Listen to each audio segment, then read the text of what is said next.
Entrevista. Ya está en la línea de Antena Radio Gustavo Madero, presidente del Partido Acción Nacional. Gustavo, ¿cómo está? Buenos días. Muy buenos días, Mario. Bien, buenos días. Un fin de semana muy activo para el Partido Acción Nacional, en el que deciden revisar varias cosas. Me parece que el primer punto es la autocrítica que hacen de lo que pasó en la elección y parte de lo que pasó con las gestiones del PAN en los últimos años, Gustavo. Yo te diría que son tres cosas. Primero, este ejercicio de evaluación de lo que hemos sido como partido y como gobierno en los últimos años, reconociendo los logros que hemos hecho como gobierno y reconociendo que México hoy es un mejor país gracias a logros importantes en materia de transparencia, de programas sociales, de estabilidad económica, de libertades, derechos humanos, etcétera.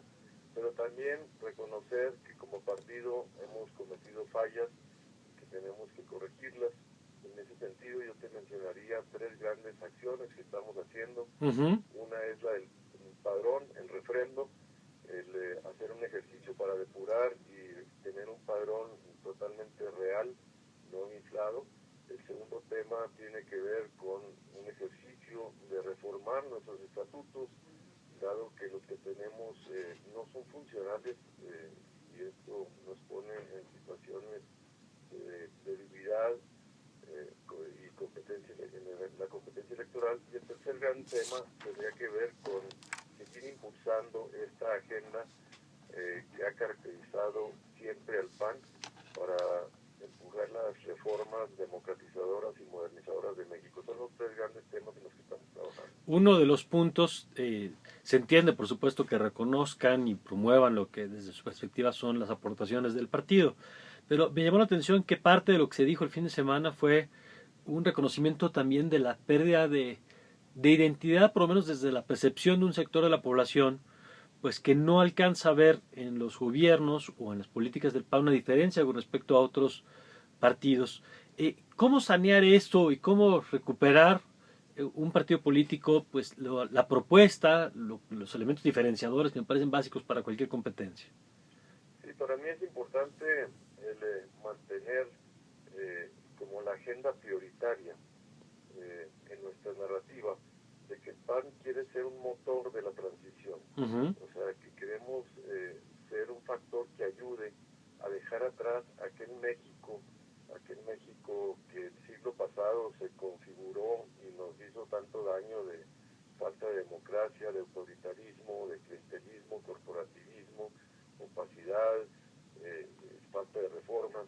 Ese México es el que queremos dejar atrás. Pero, ¿qué pasó, Gustavo? Perdón que lo interrumpa, pero... Porque es muy importante el concepto. Sí. Llegar a un México, porque todos queremos, ¿no? Un México justo, próspero, incluyente. Y nosotros, pues ser parte del motor de estos cambios, o sea, en cada una de estas agendas, siempre ponernos del lado reformador, del lado que impulse estos cambios.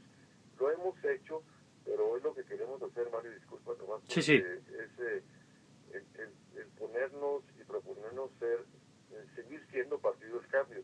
De alguna manera, el ser gobierno pareciera como que lo habíamos dejado de ser, y el partido es eso, es un partido comprometido con la democratización, la modernización y la transición de México. Esa parte la entiendo y creo que era en buena medida la bandera del PAN desde la oposición. Pero, ¿qué pasó, Gustavo? ¿Cuál es el balance que hacen los propios panistas en estos 12 años? Porque el hecho de que 12 años después de dos administraciones, se siga hablando del corporativismo, se siga hablando de la opacidad, se siga hablando de la transparencia, pues hablaría también de lo que no se hizo en los 12 años para la transformación del país. Exactamente. Entonces hay que explicarnos por qué no se hizo. Yo te diría dos factores. Uno que compete a nosotros y otro que compete también a los otros partidos. Nuestras fallas las estamos tratando de identificar y corregir para seguir siendo e insistiendo en esta agenda, pero también denunciamos abiertamente pues que tanto el PRI como el PRD no se sumaron a esta agenda cuando la propusimos. Ninguna de estas reformas, cuando se planteaban, contaban con un respaldo en las cámaras y nunca tuvimos nosotros la mayoría suficiente para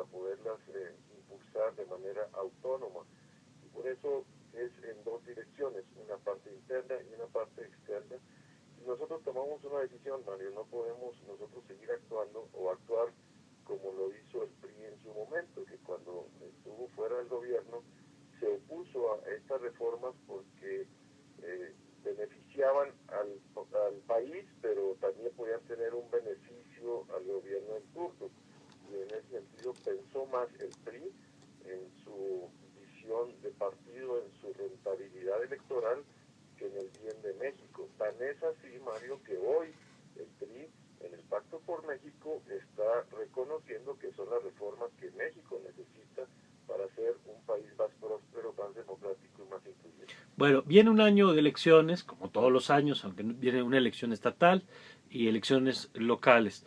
¿Cómo mantener el clima de aprobación de las reformas en un proceso electoral donde el conflicto me parece pues parte natural de la competencia? Bueno, son dos cosas. Primero, yo espero que cumplamos con el requisito de mantener la agenda del pacto, que es una agenda que coincidimos todos que es buena para México, blindada, que no se contamine con la disputa natural electoral que tendremos, y también espero que el gobierno federal y los gobiernos estatales se comporten como instancias que no utilicen ilegalmente ningún tipo de recursos ni estructuras que son del gobierno y que son de la ciudadanía para un propósito electoral. Nosotros estaremos impulsando estas reformas que creemos que van a emparejar el terreno electoralmente para el 2018, porque si hoy, por ejemplo, se va a anunciar el tema del MONEX en el IFE, Ajá. que estuvimos denunciando nosotros como una irregularidad, y que se va a sancionar seguramente, se van a tener que reconocer algo que fue una mala utilización. Por eso yo dije que el PRI ganó a billetazos y con engaños. Sin embargo, el tribunal, como no era causal de nulidad, pues le dio el triunfo. Nosotros estamos poniendo en el Pacto por México que los rebases de topes de campaña sean causales de nulidad. Todo esto va a ir emparejando también electoralmente. El contar con un Instituto Nacional Electoral y no 32 institutos estatales controlados por los gobernadores, pues nos podrá permitir un piso más parejo para competir en el futuro. ¿Cuándo estarían empujando esta reforma electoral? Que yo sé que ya viene en el pacto, esto que nos está diciendo ahora, pero los tiempos, porque si no mal recuerdo, estaba pensado hacia el 2015. ¿Se adelanta la discusión del tema electoral como parte de la agenda del PAN? Mira, nosotros en el pacto quisimos mandar una señal de poner primero los temas sociales y luego al final los temas políticos, porque sí reconocemos que la gente dice, oye, pues es que todas las reformas que ustedes hacen son para el tema de los partidos y el gobierno, y pues tenemos que pensar en la gente. Por eso impulsamos primero las reformas que tienen que ver con beneficios directos a la población. Empezamos con la reforma educativa, seguiremos con los techos de deudas, seguiremos con la de telecomunicaciones para que haya más competencia, y así seguiremos avanzando. Yo espero que la reforma política la podamos ir avanzando y a lo mejor para el segundo semestre máximo de este año podamos ya presentarse. Bueno, uno de los temas de tensión en el pacto va a ser, por supuesto, el proceso electoral, pero el otro es la relación entre partidos. Y vimos en la última semana, Gustavo, la crítica de algunos integrantes del PAN que pues se sentían en un clima hostil por el tema, por ejemplo, de los casinos que se planteó hacia el final de la administración del presidente Calderón, y un poco en esta respuesta de mientras nos persigan, nos investiguen o nos saquen acusaciones en los medios, pues no tenemos por qué ir con ellos en el pacto. Me llama la atención que parte de la respuesta es una comisión dentro del propio PAN que investigue este tema. ¿Cuál es el objetivo de esa comisión? ¿Qué alcance va a tener? Sí, es una trampa, o sea, que te estén pegando por un lado, difamando por otro lado, y luego queriendo en el pacto pues, pedir colaboración.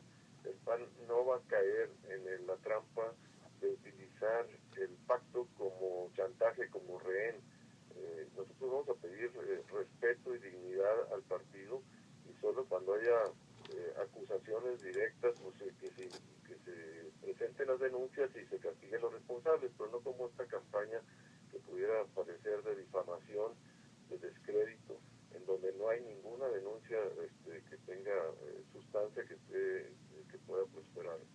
En ese sentido, el PAN lo que aprobó en el Consejo Nacional es la conformación de una comisión para llegarse de todo el material y definir la posición del partido, porque hay más desinformación que información. Es lo que nosotros hemos conocido. Es decir, no es una comisión investigadora, sino que investigadora en el sentido de sancionar. Tienes toda la razón, es simplemente para allegarse de toda la información y definir nuestra postura sobre el tema. Para este año, nos lo pregunta nuestro escucha Rafael Vargas, en el tema electoral, ¿piensan ir en alianza con partidos, concretamente con el PRD? Sí, estamos abiertos, lo estamos explorando, no hemos podido llegar a ningún acuerdo, esperemos que sí se puedan concretar. Nosotros estamos abiertos y lo esperemos, pero ya próximamente tendremos que tomar estas definiciones. Hay mesas instaladas en donde se están analizando, se está avanzando en cada una de las propuestas específicas, pero todavía no se cierra ninguna. Bueno, finalmente, Gustavo Madero, en el tema, dos puntos finales. En el tema de los estatutos, me parece que algunos medios le jugaron un poco rudo con la declaración porque destacaban, estamos en el peor de los mundos, como si se refiriera a todo el Partido Acción Nacional. Entiendo, en el contexto que lo dice, se refiere a los estatutos. Exactamente, se saca de contexto una frase, se trata de esas campañas de generar una imagen de que el PAN está derrotado, está peleado, es tercera fuerza, hay una desbandada. Si tú te fijas, siempre sobresale una forma de plantear en relación al partido y otra forma en relación al gobierno, porque ahorita pues ya no pasa nada en materia de inseguridad, parece que de la noche a la mañana pues ya no hay asesinatos, ya no hay violencia. ¿A qué atribuye ese cambio, Gustavo? El tema de los gasolinazos pues parece que ya es una política de Estado de vanguardia. ¿A qué atribuye el cambio? Hay un cambio ahí curioso, muy curioso, pues que el PRI y los medios tienen una afinidad muy natural, que pues plantean siempre una manera particular para generar una percepción pública proclive a una posición política y en contra de las demás. Yo lo que te digo es completamente la declaración que hice tenía que ver con el tema de los estatutos, y es el PAN está en el peor de los mundos, no de sus mundos. Yo no sé dónde salen sus mundos. El peor de los mundos en materia estatutaria, porque por un lado tengo un exceso de reglamentos burocráticos e instancias que no permiten al partido resolver sus conflictos de una manera ágil. El 70% de todos los juicios que llegan al tribunal son de panistas. Esto es un reconocimiento de que tenemos un problema fuerte en materia estatutaria y lo estamos revisando. Bueno, finalmente, Gustavo, ¿qué sigue para la vida interna del PAN? Me parece que llegaron a esta reunión con varios temas, de la autocrítica, que creo que estaba en parte pospuesto, por lo menos desde la percepción pública, desde la elección de julio. Viene el tema de los estatutos. Logró sacar, me parece, un respaldo a la firma del pacto, que era parte de lo que se estaba discutiendo. ¿Qué sigue ahora dentro de la vida del PAN? Que independientemente de si se simpatiza o no con ese partido, pues sabemos que los partidos son de interés público y por eso es relevante. Así es, mira, todos los documentos los estamos subiendo a la página de internet y realmente hay documentos interesantes, estos de evaluación y mejora. Pero ¿qué sigue? Son tres grandes acciones. Uno es el refrendo de la militancia, que ya estamos terminando, sería una militancia real. Segundo, la revisión estatutaria en la asamblea que tendremos en marzo, donde plantearemos nuevos estatutos y seguir impulsando esta agenda de reformas que modernicen y democraticen al país. Son los tres grandes carriles en los que estamos trabajando, y tal vez el cuarto pues sería la elección de los 14 estados el 7 de julio. Bueno, pues lo seguiremos analizando, Gustavo, y le agradezco que nos haya tomado la llamada. Igualmente, gracias, María. Gracias, es Gustavo Madero, dirigente del Partido Acción Nacional, presidente de su Comité Ejecutivo Nacional. 8:31, pausa y volvemos.